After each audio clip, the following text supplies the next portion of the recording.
Still playing with those computer toys, Liam? Rick scoffed, the sound sharp even over the sizzle of burgers on the grill. He flipped a patty with unnecessary force, the spatula glinting in the bright Ohio sun, reflecting the harsh judgment in his eyes. That AI stuff won't ever pay the bills like real work. A wave of familiar, slightly forced laughter rippled through the family members scattered across the backyard.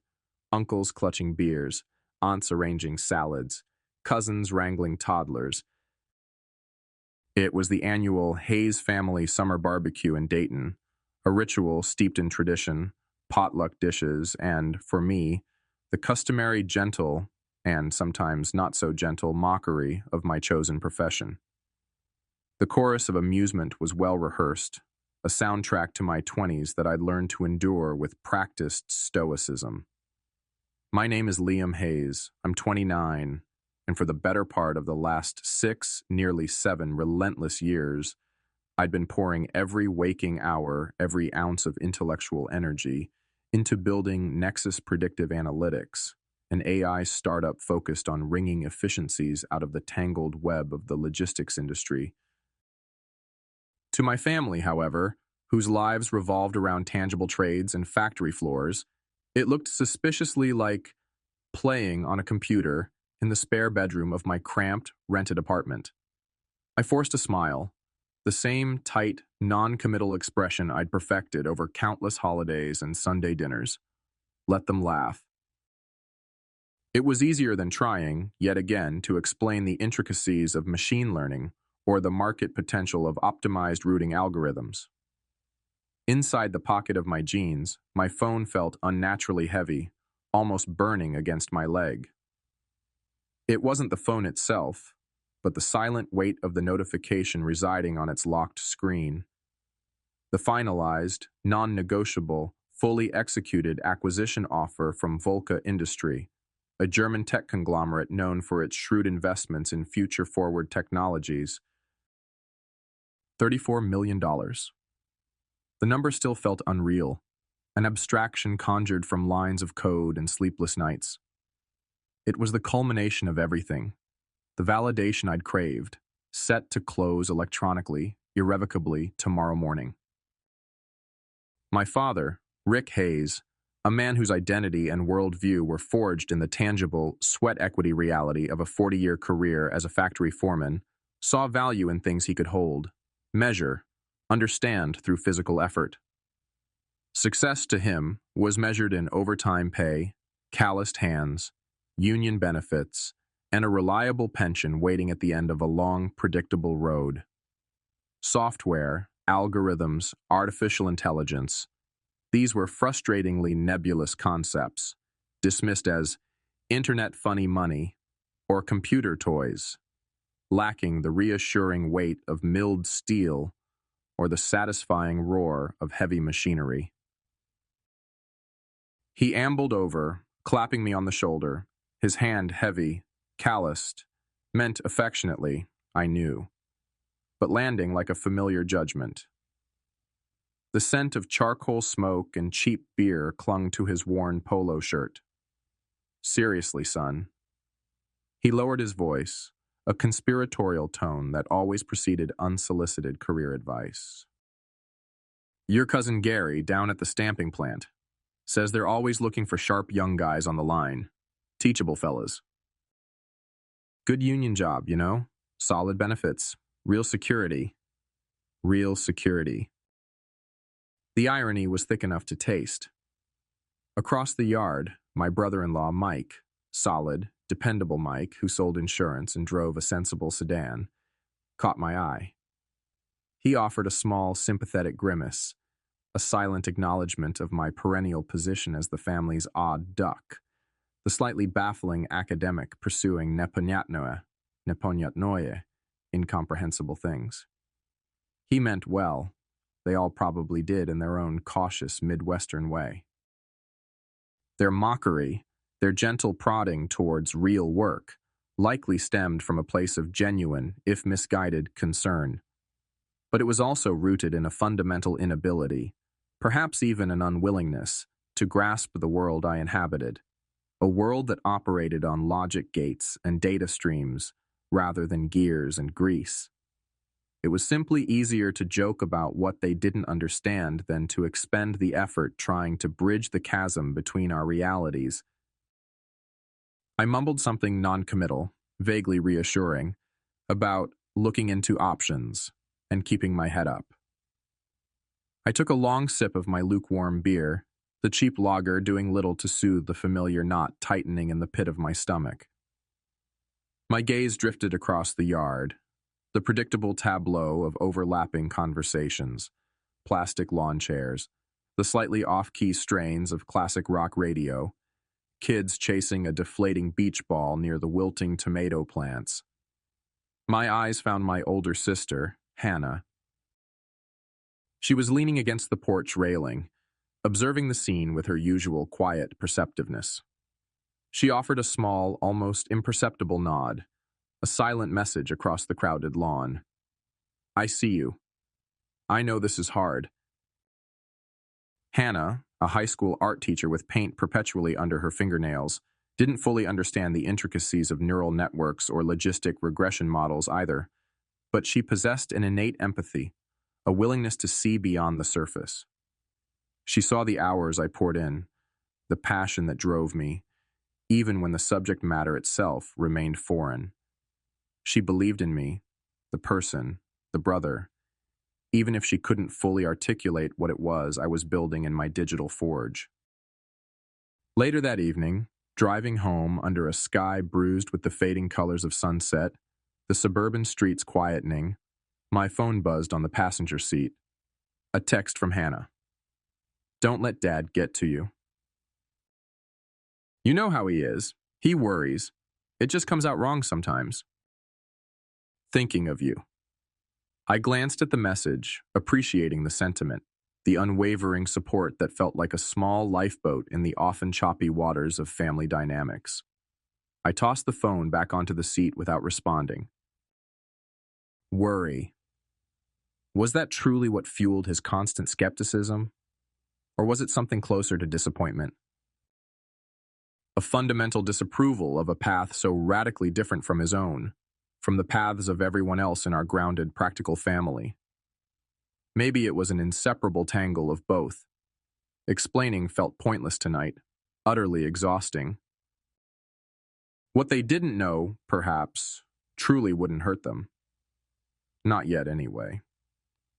The weight in my pocket, the silent promise of the imminent wire transfer, felt heavier, more isolating than ever.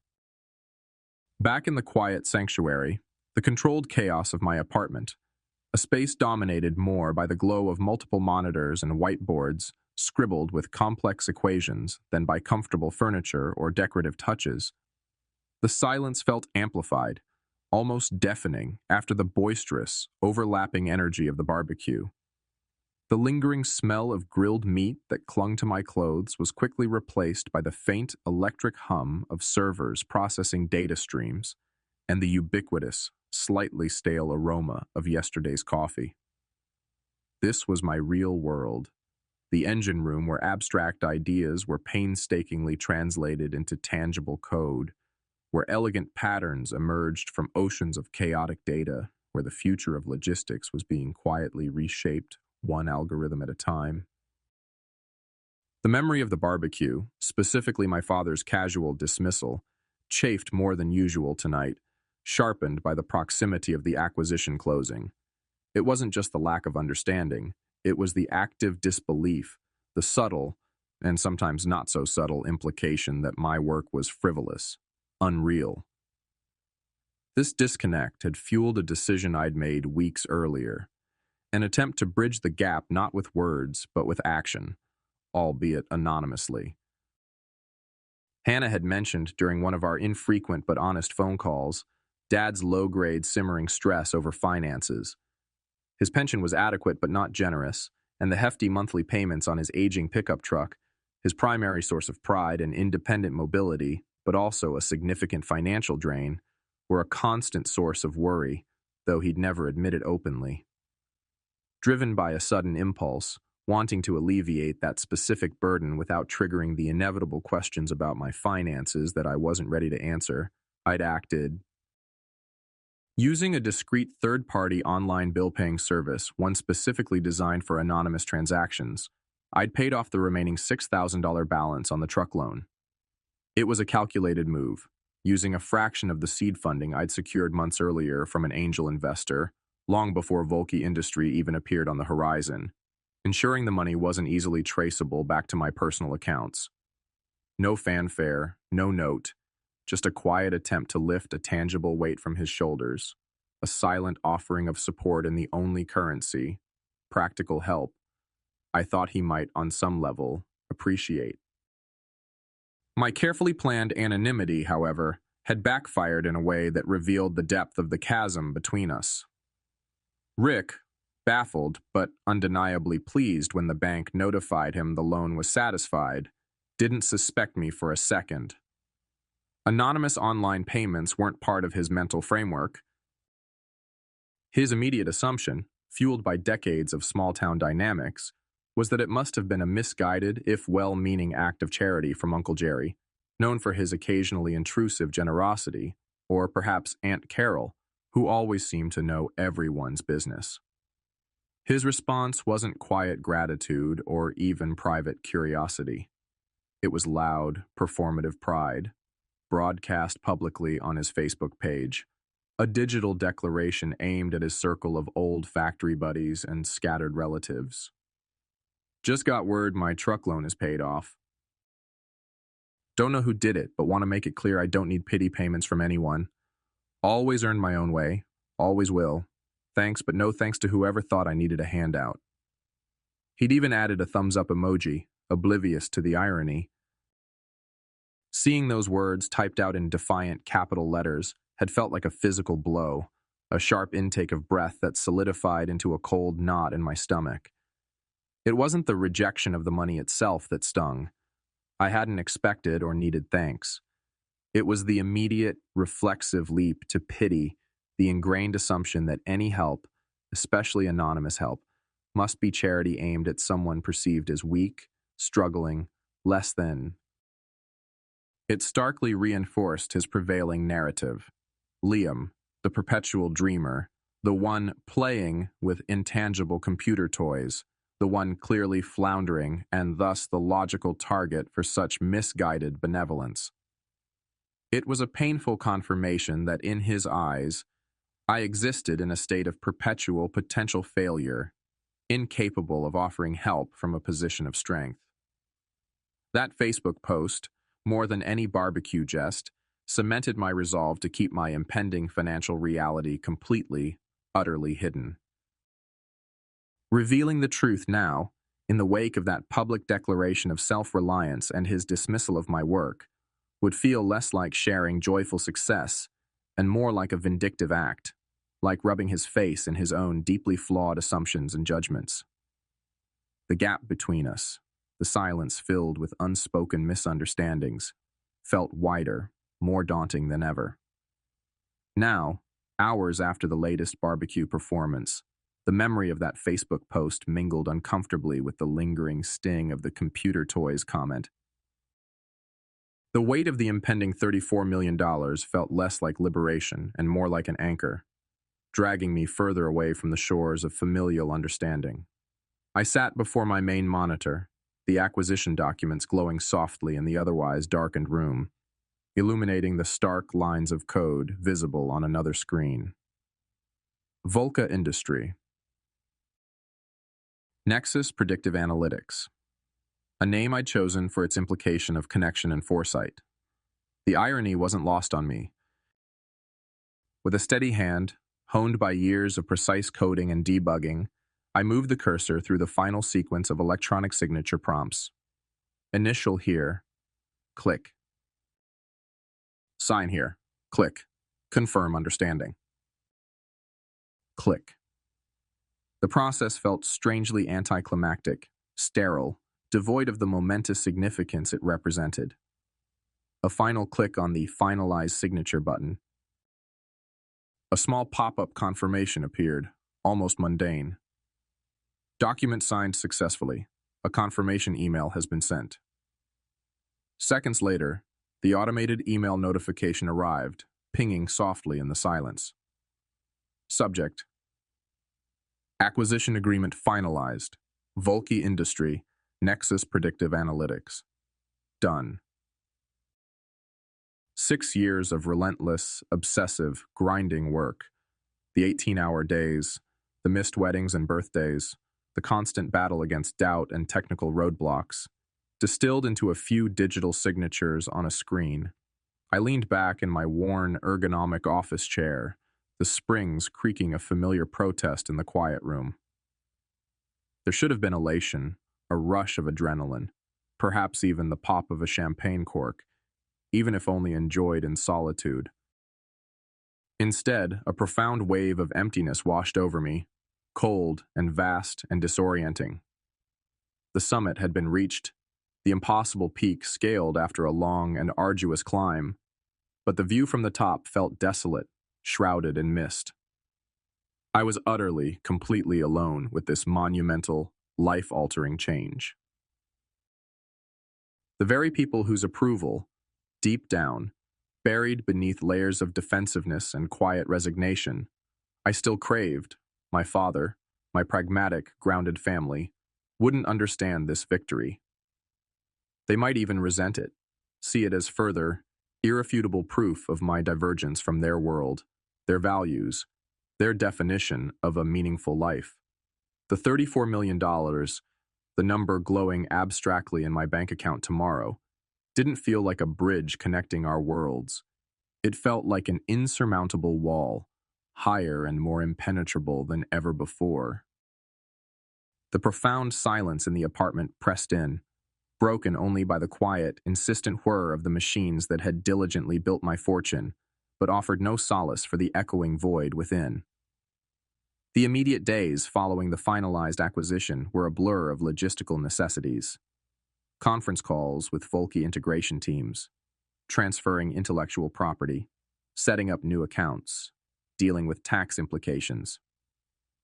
The sheer scale of the transaction demanded focus, pushing the existential emptiness temporarily to the background. Yet beneath the surface of practical tasks, the question lingered. What now? What was the point of this staggering financial success if it couldn't be shared? Or worse, if sharing it would only create more distance? My first concrete step towards answering that question involved another call to Maya Carter, not for legal advice this time, but for a recommendation. I need a wealth advisor, Maya, I explained. Someone exceptionally discreet, experienced with tech founders, who understands complex family dynamics and the need for absolute privacy. Maya didn't hesitate. Olivia Chen, based in Chicago, but works nationally, sharp as a tack, specializes in exactly this kind of situation. Sudden wealth, complicated family, desire for anonymity, and her discretion is legendary. The meeting with Olivia Chen took place a week later in a nondescript conference room at a high-end hotel, chosen for its neutrality and lack of connection to my life in Dayton. Olivia was everything Maya promised. Calm, impeccably professional, with an aura of quiet intelligence and deep listening skills. She reviewed the acquisition summary without batting an eye at the numbers. $34 million, Mr. Hayes. A significant life event, she stated calmly, setting the documents aside. Congratulations on the successful exit. Now, tell me about your objectives. Beyond asset management, what are you hoping to achieve with this capital, particularly concerning your family? I laid it out plainly. The years of family skepticism, my father's worldview, the failed anonymous truck payment attempt, and Rick's public reaction, the profound sense of isolation despite the financial success. My primary goal, Olivia, I concluded, is straightforward. Ensure my family's long-term financial security, my parents' mortgage, their retirement cushion, my sister Hannah's struggling art business, my niece Emma's future education. I want to eliminate those worries for them. But I emphasized, leaning forward. They absolutely cannot know it's coming from me. Not now. Maybe not ever. The dynamic is too fragile. Gratitude mixed with their existing perception of me. It would likely curdle into resentment or obligation. I need complete, impenetrable anonymity. Olivia nodded slowly, absorbing the nuances. This is more common than you might think, Logan, she said gently. Sudden wealth often disrupts established family ecosystems in unpredictable ways. Anonymity, while complex, is certainly achievable, especially with the resources you now have. It requires careful layering and legal insulation.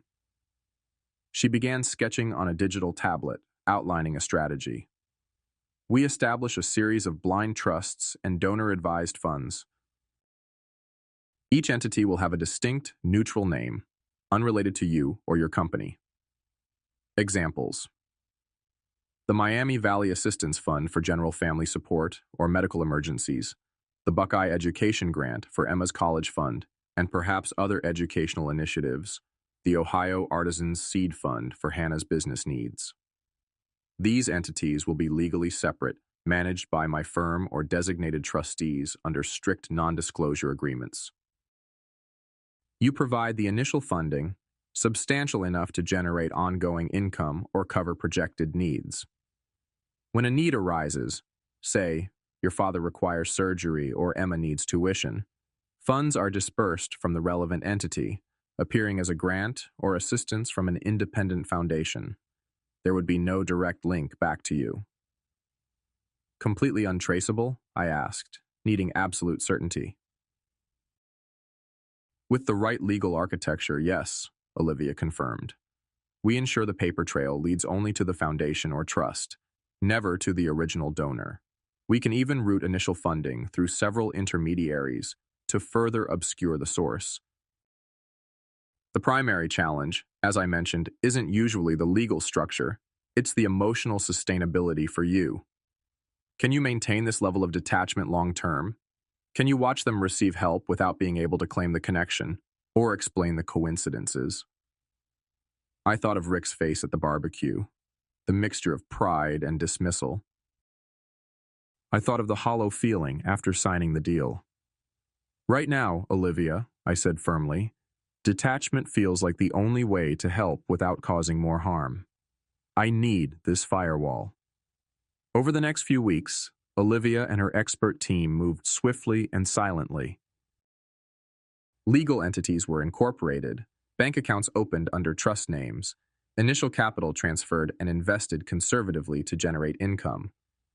It was a complex web designed for one purpose: to allow me to be a benefactor in the shadows, a ghost in my own family's financial machine.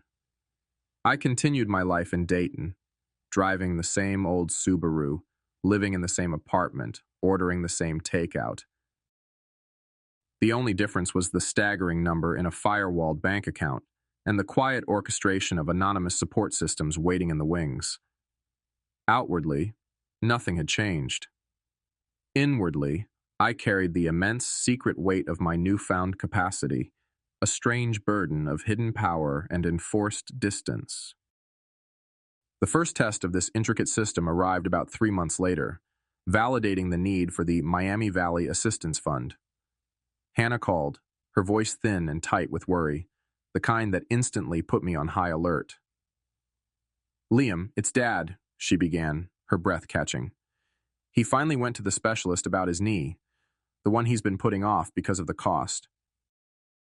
"It's bad, Liam. Osteoarthritis, bone on bone. The doctor says the cartilage is basically gone. He needs a full knee replacement sooner rather than later." My heart clenched. I knew that knee had bothered him for years, a legacy of decades spent walking on hard concrete factory floors, but he was too stubborn, too proud, too worried about the expense to address it properly. "And Mom's beside herself," Hannah continued, her voice cracking slightly. "The deductible alone is several $1,000s. His supplemental insurance is barely adequate for something this major, and the physical therapy afterwards. They just don't have that kind of money sitting around, Liam. Dad's trying to act tough, talking about waiting, but he's in constant pain. This was it. Exactly the kind of grinding background stress I wanted to eliminate from their lives. The fund was ready. "Okay, Han, breathe," I said, consciously keeping my voice calm and steady, betraying none of the immediate solutions forming in my mind. "That sounds rough, but there might be options. Hospitals often have financial assistance programs, right? Especially for retirees or people with specific work histories. Maybe check with the hospital's patient advocate or financial aid office. See if there are any local grants or funds specifically for, say, former manufacturing workers in the region needing orthopedic surgery." I was carefully planting the seed, guiding her towards the exact parameters the fund was set up to address, without revealing my hand. "Maybe," Hannah said doubtfully. "I don't know. Dad's so proud. He'd hate asking for charity." "It's not charity if it's a fund specifically designed for people in his situation," I countered gently. "It's assistance he might qualify for based on his work history. Worth looking into, right?" 2 days later, Hannah called back, her voice a mixture of bewilderment and unadulterated joy. "Liam, you are not going to believe this. It's incredible. I called the hospital's financial aid office like you suggested, just asked generally about assistance for retirees, and they mentioned this local fund, the Miami Valley Assistance Fund. I'd never even heard of them. They said someone contacted them recently, looking to provide grants specifically for retired manufacturing workers in the tri-state area needing major joint replacement surgery." Dad fit the criteria perfectly. "No way," I said, injecting surprise into my voice, my heart doing a quiet leap. Olivia's team had executed flawlessly. "Yes." They reviewed his case, his work history from the plant, everything. And they approved a grant covering the entire cost. Surgery, hospital stay, the physical therapy afterwards. All of it. Can you believe the timing? The sheer luck? That's amazing, Hannah," I said, genuine relief flooding through me, quickly followed by that familiar, odd pang of vicarious joy mixed with the inherent loneliness of my secret. "I'm so happy for him. For all of you." "It feels like an absolute miracle," Hannah breathed, emotional again. "Mom cried for an hour. Even Dad got choked up, though he'd never admit it. He just kept saying, 'Well, I'll be damned.' The system had worked. Rick would get his surgery without the crushing weight of medical debt, and he'd never know his unemployed son, the one playing with computer toys, had made it happen. It felt good. Complicated, but good. Similar miracles, facilitated by Olivia's carefully constructed network of anonymous entities, began to unfold over the following months, like quiet ripples spreading from a hidden stone dropped in a pond. Emma, my bright, inquisitive 10-year-old niece, who had recently discovered a passion for coding after a school introductory course, received a surprising notification. She had been awarded a place and a full unsolicited scholarship to a prestigious, rather expensive summer coding camp held at the State University, a camp her parents, Hannah and Mike, could never have afforded otherwise. The scholarship, the school explained, was newly established, funded by an anonymous grant from the Buckeye Education Grant, specifically targeting promising young STEM students from under-resourced middle schools in their specific district. Emma was ecstatic. Hannah was tearfully grateful for the incredible luck. Then Hannah herself received an unexpected boost. Her small pottery studio, a passion project she ran out of her garage, desperately needed a new, larger kiln to handle growing interest in her classes and potentially take on commissioned work. She'd been painstakingly saving for years, pinching pennies. Out of the blue, she received a letter awarding her a small business development grant from a previously unknown Ohio Artisan Seed Fund, another Olivia Chen creation, designed to support local artists and craftspeople. The grant amount was precisely enough to cover the cost of the new, top-of-the-line kiln. Hannah was overjoyed, calling it a sign from the universe to keep pursuing her art. The family buzzed with talk of this run of extraordinary good fortune, this string of inexplicable coincidences. Theories abounded around the dinner table and during phone calls. Was it divine intervention? Karma finally paying dividends? Did distant wealthy Uncle Arthur suddenly develop a charitable streak? Perhaps someone in the family had quietly won a small lottery prize and was sharing the love anonymously. My name, Liam Hayes, the AI developer seemingly struggling to pay the bills, never once entered the conversation as a potential source of these windfalls. My anonymity felt utterly secure, successfully maintained. Yet, with each miracle, the distance Olivia had warned about began to feel more tangible, more real. I listened to their joyous retellings, offered congratulations, expressed amazement at their luck, all while knowing the hidden mechanics behind it. I was solving their problems, easing their burdens, enabling their dreams, but entirely from afar, an invisible benefactor playing God through wire transfers and trust documents. The connection felt increasingly one-sided, my participation in their relief vicarious and strangely hollow. I was a ghost in my own family's unfolding good fortune, increasingly disconnected from the genuine, messy, shared reality of their lives, the very reality I was trying so hard to improve from the shadows. The firewall was holding, but the isolation behind it was becoming its own kind of burden. The carefully constructed facade of anonymity, however, cracked unexpectedly, not through a flaw in Olivia's structures, but through the innocent enthusiasm of a child. It happened during a casual Sunday family dinner at Hannah's place, several months after Rick's successful knee replacement surgery and physical therapy, all covered anonymously by the fund. Rick was moving noticeably better, his mood lighter, though still prone to grumbling about the state of the world.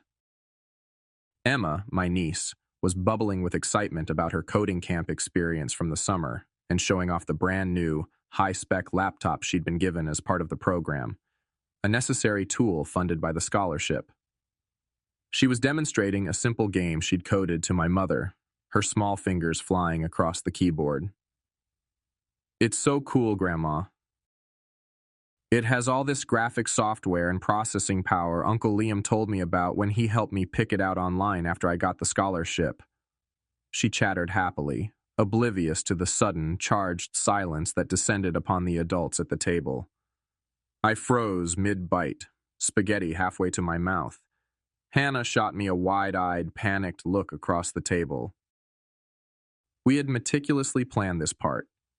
Hannah had asked me, given my computer background, to help Emma choose the best laptop within the supposed scholarship budget, ensuring she got a machine powerful enough for real development work, not just a basic school model.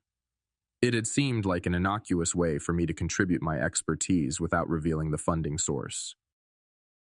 Helping a niece pick out electronics seemed perfectly normal for the techie uncle. But Rick looked up sharply from his lasagna, his gaze instantly narrowing, fixing on me with unnerving intensity. "You helped her pick it out?" he repeated, his voice dangerously quiet. "That scholarship thing?"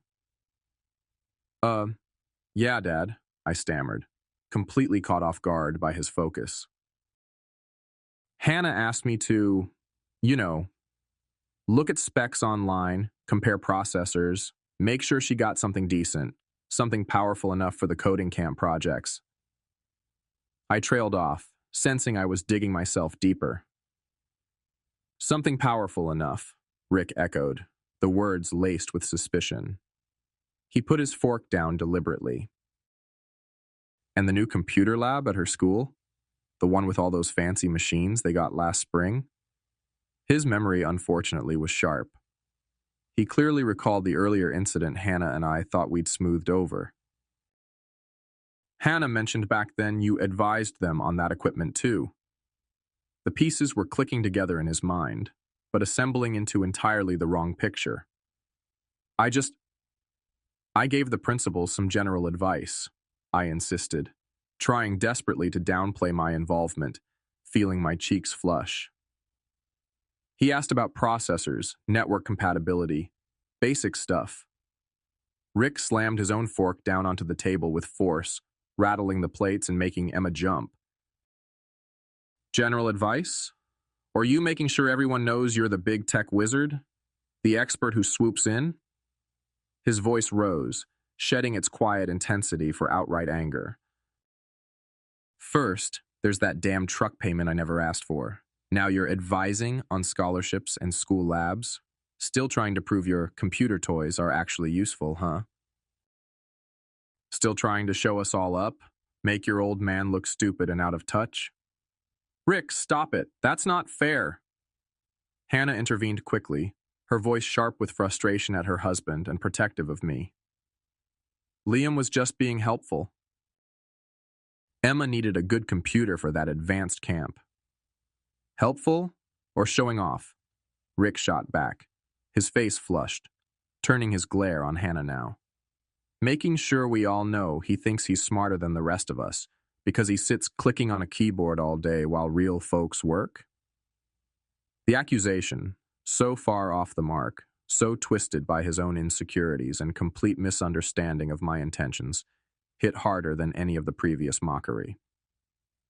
He wasn't seeing carefully planned, anonymous generosity aimed at easing burdens. He was seeing calculated arrogance. He wasn't seeing quiet success enabling silent support. He was seeing a deliberate challenge to his own worldview, a flaunting of knowledge meant to highlight his perceived inadequacies. My elaborate firewall of anonymity, my painstaking attempts to help without ego or expectation of gratitude, had been utterly misinterpreted as condescension, as rubbing salt in wounds I hadn't even known were so raw. The distance I thought was a necessary shield had somehow bred suspicion and resentment instead of preventing conflict. I pushed my chair back slowly, the familiar crushing knot tightening in my stomach, the taste of the lasagna turning to ash in my mouth. I couldn't argue. How could I defend myself without revealing the very truth I was desperate to keep hidden? "Excuse me," I mumbled, the words barely audible, avoiding everyone's gaze. I turned and walked quickly towards the door, needing air, needing escape. The unwarranted anger, the complete misreading of my heart. It was too much. The wall between my father and me, the wall I had inadvertently reinforced with my secret millions, felt higher, thicker, and more insurmountable than ever before. Shaken and profoundly disheartened after fleeing the disastrous family dinner, the weight of misunderstanding heavier than any financial success, I knew I couldn't maintain the charade alone any longer. The isolation was becoming unbearable, the secret generosity curdling into a source of pain rather than quiet satisfaction. I needed an ally, someone within the family who could understand, who could perhaps eventually help bridge the impossible gap. There was only one person I trusted enough: Hannah. I called her later that evening, my voice still unsteady. "Han, can we talk? Really talk?" We met the next day at a quiet park, sitting on a bench overlooking a duck pond, the autumn leaves swirling around our feet. The usual easy sibling banter was absent, replaced by a shared sense of unease following last night's confrontation. I took a deep breath and finally told her everything. I started with the acquisition, the $34 million from Volca Industry, the culmination of years of solitary work. I watched her eyes widen in disbelief, then fill with a confusing mix of pride and concern. I explained the decision for anonymity, fueled by the barbecue mockery and, more significantly, by Rick's reaction to the truck payment. I detailed the creation of the trusts with Olivia Chen, the careful orchestration of the miracles, Rick's surgery, Emma's scholarship and laptop, Hannah's own kiln grant. And then I told her about the pain of last night, the sting of Rick's accusation, the crushing realization that even my attempts to help were being viewed through a lens of suspicion and perceived arrogance. It's not about the money, Han, I finished, my voice thick with emotion I hadn't allowed myself to feel until now. It's never really been about proving them wrong with wealth. It's just, I wanted them to be okay, secure. And I wanted, maybe just once, for Dad to see my work, my life, as something valid, something real. I looked out at the ducks gliding across the water. But even when I'm literally solving his biggest problems, anonymously, he still doesn't trust my intentions. He thinks I'm showing off. What hurts most isn't being doubted about my career anymore. It's helping him, helping all of you, and still fundamentally not being trusted. Hannah listened patiently, her expression shifting from shock to understanding, then to a deep, sisterly empathy. She didn't interrupt, letting me pour out the tangled knot of frustration, hurt, and loneliness I'd carried for months. When I finally fell silent, exhausted, she reached over and squeezed my hand. "Oh, Liam," she sighed softly. I had no idea about the scale of it, the acquisition, the funds. Wow. She shook her head slowly. But the rest? Dad's reaction? Sadly, that doesn't surprise me as much. She echoed her earlier assessment. His pride is wrapped up so tightly in being the self-sufficient provider. Anything that challenges that, especially coming from a world he doesn't understand like yours, feels like a threat. The anonymity, while you meant well, probably just confirmed his biases, that you were either struggling and getting lucky or hiding something because you thought he couldn't handle the truth. "So, what do I do now?" I asked, feeling adrift again. "Just keep throwing anonymous money at problems?" "No," Hannah said firmly. "I don't think that's sustainable. Or fair to you. It's eating you up." She paused, thinking. Maybe we need to stop trying to solve the problems and start trying to bridge the understanding. Not with a sudden reveal of the money. I agree, that could backfire spectacularly. But gradually, subtly. We need to change the narrative around you and your work first. Help Dad, help Mom, see AI not as toys, but as a real, impactful field. Help them see you not as the perpetual dreamer, but as a capable, dedicated professional. How? Slowly, Hannah smiled faintly.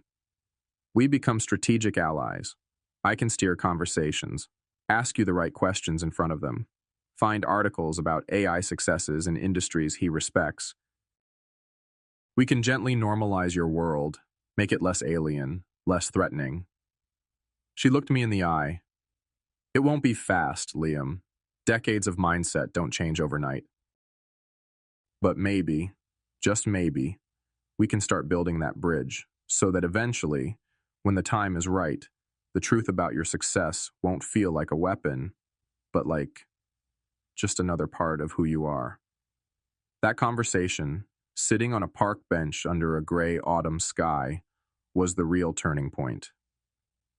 It wasn't just about my secret anymore. It was about a shared strategy, a quiet conspiracy of understanding aimed at healing a fractured family dynamic. The loneliness lessened, replaced by the tentative warmth of alliance. Hannah became my anchor, my translator between worlds.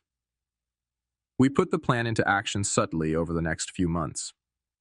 During Sunday dinners, Hannah would casually bring up news articles she'd read about AI optimizing supply chains for local manufacturing companies or improving diagnostic tools in hospitals, tangible applications Rick could grasp.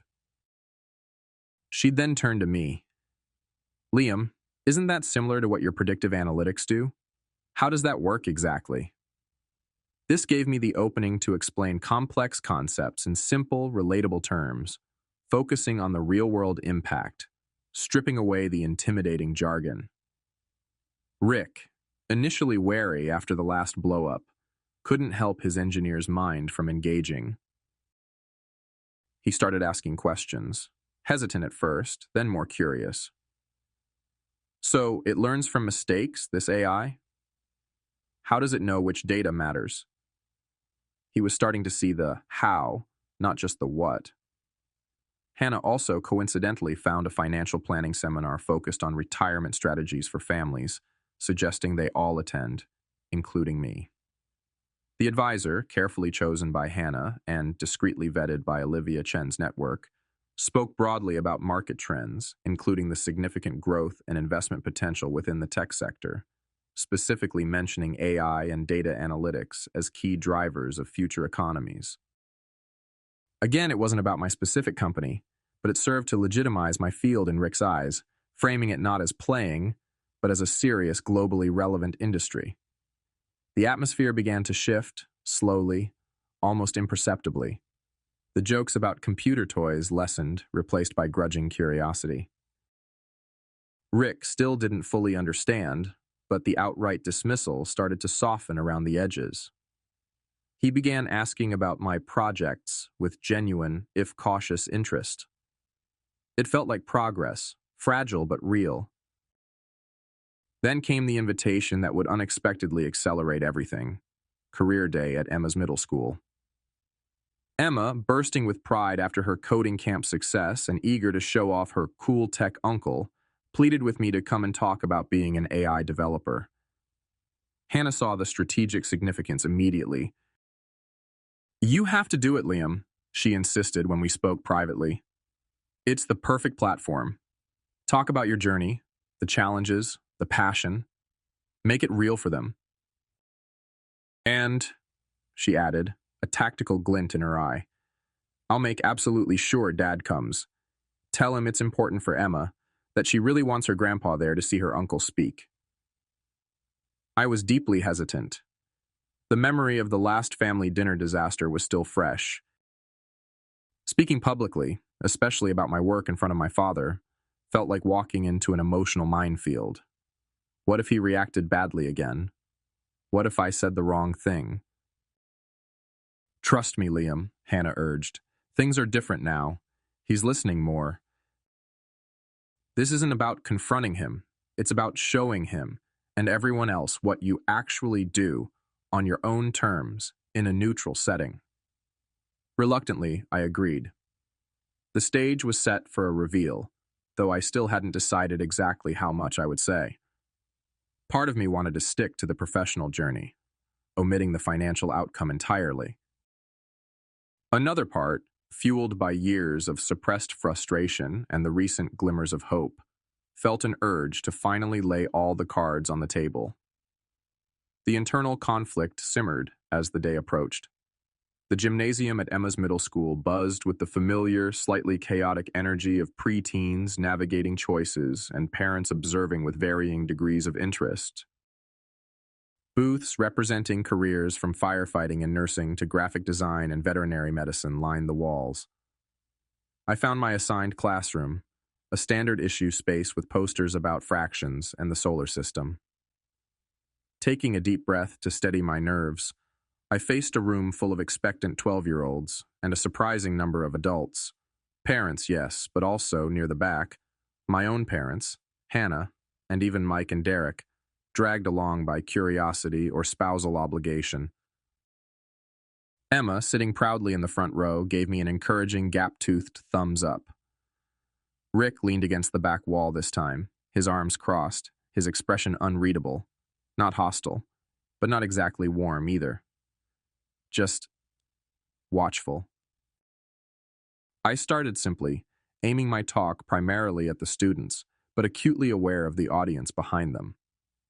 I talked about my early fascination with computers, the almost magical feeling of making something work just by typing commands. I described the late nights hunched over borrowed textbooks, teaching myself programming languages, the sheer joy of solving a complex logical puzzle. I kept the technical details light, accessible, focusing on the creative, problem-solving aspect of coding and AI development. For the past 6 years, I continued, my voice gaining confidence as I found my rhythm. I dedicated myself to building a small company right here in Ohio. Our goal was to use a type of artificial intelligence, basically very smart computer programs that can learn from data, to help big trucking and shipping companies. I risked a glance towards Rick. He was listening intently, his brow furrowed in concentration, not dismissal. We figured out ways to help them plan the absolute fastest, cheapest, and most fuel-efficient routes for delivering everything you buy online or the food that arrives at your grocery store.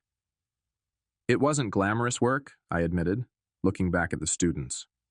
It involved staring at screens for hours, testing theories, finding tiny errors in millions of lines of code. There were many, many times I wasn't sure if my ideas would actually work in the real world. I ate more instant ramen than I care to remember.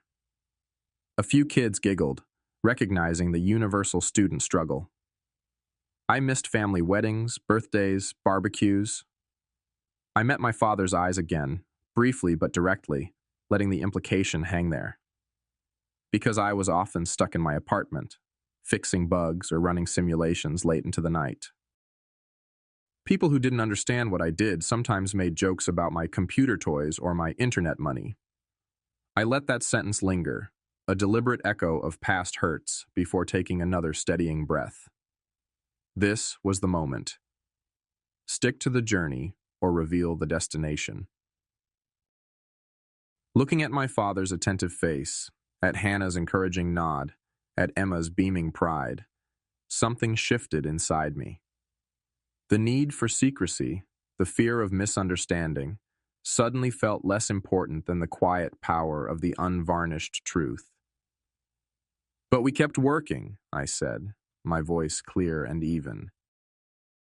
My small team and I, we kept refining the algorithms, pushing the boundaries of what the AI could do. We built something genuinely useful, something valuable, something that major companies realized could save them millions of dollars and significantly reduce their environmental impact by optimizing fuel consumption. I paused, holding the room's attention. I looked directly at my parents, then swept my gaze across the other adults. 6 months ago, my company, Nexus Predictive Analytics, the one built on those computer toys, was acquired by a major international technology firm based in Germany, Volke Industry. I stated the fact calmly, letting the words land without fanfare or boastfulness. The final acquisition price was $34 million. A stunned, almost disbelieving silence descended upon the adult section of the room. You could have heard a pin drop. The students just looked around, confused by the sudden shift in atmosphere. I saw my mother's hand fly to her mouth, her eyes wide with shock. Hannah reached over and squeezed her arm reassuringly, though her own expression was one of amazed pride. Derek let out a low, audible whistle, shaking his head slowly. And my father just stared, his face a canvas of raw, conflicting emotions. The skepticism was gone, utterly wiped clean, replaced by sheer, unadulterated disbelief, confusion, and something else. Something I couldn't quite decipher. He straightened up fully from the wall, taking an involuntary step forward into the aisle, his eyes locked on mine. His voice, when he finally spoke, broke the spell, tight and thick with emotion I'd never heard from him before. It wasn't anger, not like the dinner incident. It was something deeper, more complex. Bewildered hurt, maybe regret, maybe even a touch of shame. 34 million, he repeated, the number sounding foreign, impossible on his lips. His question wasn't directed just at me, but seemingly at the universe itself. Everyone in the room turned to look at him, drawn by the raw emotion in his voice. He ignored them, his gaze fixed solely on me. Son? The word was rough, almost choked. Why didn't you tell me? Why didn't you tell us? His gaze flickered towards my mother, her face pale, then snapped back to me, searching my face for an answer he clearly couldn't fathom. Did you think, did you honestly think I wouldn't understand? That I wouldn't be proud? The question hung there, heavy and accusatory, yet profoundly vulnerable. It wasn't just about the money. It was about the trust, the perceived withholding, the years of unspoken assumptions crashing down around him. All the accumulated hurt, the years of feeling dismissed, unseen, and undervalued by the person whose validation mattered most, welled up inside me. The carefully constructed calm I'd tried to maintain throughout the presentation finally faltered, cracked open by the raw honesty of his bewildered pain. Because every time I tried to share my world, Dad, I said, my voice quieter than his but carrying an equal weight of history and hurt, cutting through the silence. You dismissed it. You called my passion toys. You told me repeatedly to get a real job. The words tumbled out, not in anger, but with the weary resignation of long-suppressed truth. Because you never seemed interested in understanding. Because, Dad, I met his stunned gaze directly, the final, painful admission laid bare. You never believed in me. Not really. The raw, unvarnished honesty silenced the room again, more profoundly than before. Rick visibly flinched, as if physically struck by the words. He opened his mouth as if to protest, then closed it again, seemingly lost, stripped bare of his usual gruff certainty. The air crackled, thick with the weight of unspoken history, with years of profound misunderstanding suddenly, brutally, laid bare under the unforgiving fluorescent lights of Emma's middle school classroom. Before the heavy silence could become truly unbearable, before Rick could find words to respond or retreat, another voice broke the tension, rough and unexpected, coming from the cluster of parents near where mine were seated. Miles Corbin, our neighbor for 20 years, a retired plumber known for his jovial teasing and his presence at nearly every Hayes barbecue, stood up slowly. He cleared his throat, looking distinctly uncomfortable, but also resolute. Rick, Miles began, his voice gruff, commanding attention. He didn't look at me initially, but addressed my father directly. Maybe we didn't believe because we didn't want to understand. The admission hung in the air. He turned his gaze then towards me, his usual teasing expression replaced by something surprisingly earnest, almost apologetic. Kid, I gotta be honest, he said, meeting my eyes. I used to laugh right along with everyone else about your computer toys. Gave you a hard time about screen time. Thought you were just spinning your wheels, chasing some internet pipe dream, wasting time you could have spent learning a real hands-on trade. He shook his head, a rueful gesture. Seeing you stand up here now, hearing what you actually built. Hell. He glanced back at Rick, then seemed to address the room at large, his voice filled with a newfound respect. I just hope my own son, Timmy, when he finds whatever path he's passionate about, has half your guts and perseverance to stick with it, especially when folks like me doubt him. A tentative ripple of applause started, soft at first, led perhaps by Hannah, then growing stronger, spreading through the parents in the room. It wasn't just polite clapping for my presentation. It was an acknowledgement of Miles's unexpected honesty, a recognition, perhaps, of a shared, maybe generational, blindness or reluctance to embrace the unfamiliar. It broke the specific tension between my father and me, offering a moment of communal grace, a validation from an unexpected quarter. Rick stared at Miles, his face a complex mask of warring emotions. Shock at Miles's confession, perhaps a dawning realization of his own similar attitude, regret, maybe even the first fragile glimmer of a different kind of understanding. The bridge between our worlds, however unstable, felt like it might finally, actually, be under construction, supported not just by my efforts, but by the surprising acknowledgement of others. Later that evening, the echoes of the career day revelation hadn't entirely dissipated, but the initial shockwave had subsided, leaving behind a field of emotional debris that needed careful navigation.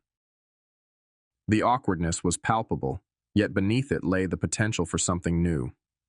We gathered, as had been loosely planned beforehand, a sort of post-event decompression, on the familiar back porch swing at my parents' house. The scent of late-blooming honeysuckle hung heavy and sweet in the twilight air, a fragrance intertwined with decades of childhood memories. For a long time, Rick just sat beside me, the silence stretching comfortably, surprisingly, between us. He didn't speak, just stared out at the darkening yard where fireflies were beginning their nightly ballet, the rhythmic creak of the old porch swing, the only sound breaking the stillness. It wasn't the tense silence of before, but a reflective quiet, as if he were processing the day's events, the collision of his long-held assumptions with the stark reality he'd been presented with. "He's right, you know," Rick finally murmured, his voice low, gravelly, barely disturbing the quiet. He didn't look at me, his gaze still fixed somewhere on the horizon where the last sliver of orange daylight bled into the deep purple of approaching night. "Miles," what he said back there at the school. He took a slow, deliberate breath, the kind one takes before saying something difficult. "Mockery? Yeah, it's the weapon of the insecure, isn't it? The shield folks put up when they're afraid of what they don't understand." He turned then, slowly, his eyes finally meeting mine in the dim, fading light. The usual gruff defensiveness, the wall I'd encountered for so many years, was gone. In its place was something raw, something vulnerable, a weariness I hadn't seen in him before. "I was insecure, son," he admitted, the words raspy, costing him evident effort. "Hell, maybe I still am insecure." The admission hung there, startling in its honesty. All that talk about real work, about union jobs and pensions. Hell, maybe I was just scared. He looked down at his hands, resting on his knees, hands calloused and permanently marked from decades of hard, physical labor, hands that understood tangible results, not lines of code. "Scared you were choosing a path so different, one I couldn't understand, couldn't advise you on, couldn't help you with if you stumbled, couldn't protect you on, like a father's supposed to." He shook his head again, a self-deprecating grimace twisting his lips. "It was easier to make jokes, easier to push you towards what I knew, than to admit I was lost in your world." "Dad," I started, a lump forming in my throat, unsure how to respond to this unexpected vulnerability. He held up a hand, stopping me gently. "Let me finish, Liam, please." He took another breath. "That truck payment. Deep down, I think I knew almost immediately it was probably you. Who else would do something like that, and do it quiet? But admitting that to myself meant admitting I might actually need help, and that the help, the real help, was coming from the one place I understood the least, from the son I kept dismissing." His voice roughened. "My damn pride got in the way. Stubborn old fool." He shook his head again, the self-reproach clear in his eyes. "I am sorry, Liam. Truly sorry, for doubting you all these years, for not listening when you tried to explain, for making you feel like you had to hide this incredible thing you went and built." I nodded slowly, the tightness in my own chest finally beginning to ease, releasing years of accumulated hurt. The apology felt utterly genuine, hard-won, and more valuable than any dollar amount. "I'm sorry I didn't tell you, Dad," I said, my own voice slightly thick. After everything, I didn't know how. I thought it would just make things worse." "Yeah," he sighed, a sound heavy with regret. "Maybe neither of us knew how to bridge that gap." He looked out at the darkening yard again, contemplative. "Real strength. Miles stumbled onto something important there too, didn't he? It ain't always loud. It ain't boastful or showing off. His voice grew thick with an unfamiliar emotion. It's quiet, like you've been, son, all this time. It just builds things, steady, even when nobody's watching or understanding. It lifts other people up, takes care of family, provides for them, even when they're too damn stubborn or too blind to see it. He reached out then, his movement hesitant at first, and placed a heavy, warm hand on my shoulder. This time, it didn't feel like the weight of judgment or expectation. It felt like connection, tentative but real. He surprised me further by pulling me into an awkward, unpracticed hug. The kind men of his generation weren't often comfortable initiating, but it felt utterly authentic. The familiar scent of charcoal smoke and faint, inexpensive aftershave filled my senses, grounding me in the reality of the moment. "I am so damn proud of you, Liam," he mumbled gruffly into my shoulder, his voice thick, the words muffled but clear. Truly proud. When he pulled back after a moment, his eyes were suspiciously bright in the gathering darkness. We sat in silence again, side by side on the gently creaking swing, but it was a profoundly different kind of silence now. Not tense or awkward, but companionable, filled with unspoken understanding. The chasm between our worlds hadn't vanished entirely. The years of misunderstanding, the fundamental differences in our experiences and perspectives, couldn't be erased in a single evening. But a bridge, sturdy and functional, was finally, definitively being built across it, plank by hard-won plank. It wasn't just about the surprising $34 million or the complexities of artificial intelligence, or even about proving anyone wrong. It was about seeing each other, truly seeing each other, finally, across the divide. And that felt like the real acquisition, the unexpected merger, the one truly worth celebrating long after the money was spent or the technology superseded. It was the quiet, invaluable return on an investment of patience and misunderstood perseverance